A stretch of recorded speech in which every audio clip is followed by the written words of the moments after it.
مزید اسلامی کہانیاں سننے کے لیے ہمارا چینل سبسکرائب کریں۔ حضرت رابعہ بصری۔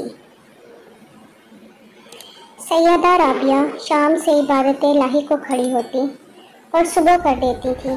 فرمایا کہ ہم خدا کا شکر کس طرح ادا کریں کہ اس نے ہمیں عبادت کرنے کی توفیق دی۔ پھر فرمایا میں اس کے شکر میں کل روزہ رکھوں گی۔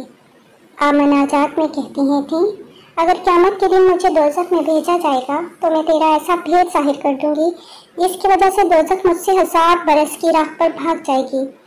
اور فرماتی تو نے دنیا میں جو حصہ میرے لیے مقرر کیا ہے اپنے دشمنوں کو دے دے،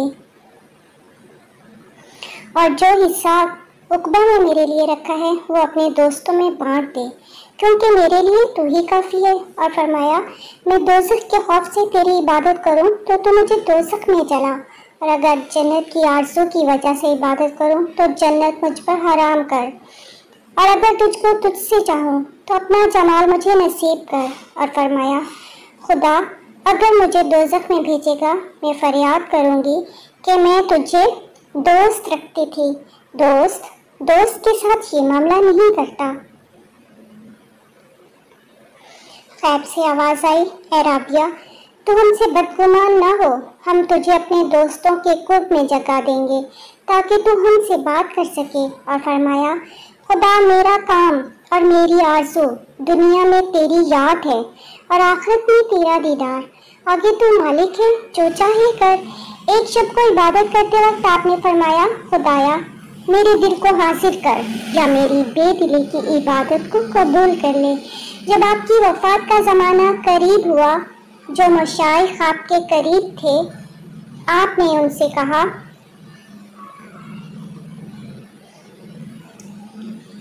تم لوگ اٹھ جاؤ اور فرشتوں کے واسطے جگہ خالی کر دو۔ وہ سب لوگ باہر چلے آئے اور دروازہ بند کر دیا گیا۔ ایک آواز سب لوگوں نے سنی، وہ آواز یہ تھی اے نفس مطمئنہ اپنے پروردگار کی طرف رجوع کر۔ اس کے بعد دیر تک کوئی آواز نہ آئی۔ لوگ اندر گئے، دیکھا کہ آپ کا وصال ہو چکا ہے۔ آپ نے اس دنیا بے بقا سے پوچھ فرمایا کسی نے آپ کو خواب میں دیکھا؟ پوچھا منکر نکیر سے کیا معاملہ ہوا؟ آپ نے جواب دیا جب منکر نکیر آئے اور مجھ سے انہوں نے پوچھا تیرا رب کون ہے؟ میں نے کہا کہ پلٹ جاؤ اور خدا سے کہو جب تو نے ایک عورت کو باوجود اس کے کہ تجھے تمام مخلوق کا خیال تھا کبھی فراموش نہ کیا، پھر وہ کیوں کر تجھے بھول جاتی، حالانکہ دنیا میں بھی اسے تیرے سوا کسی سے کوئی تعلق نہ تھا، کیوں فرشتوں کے ذریعے اس سے سوال کرتا ہے؟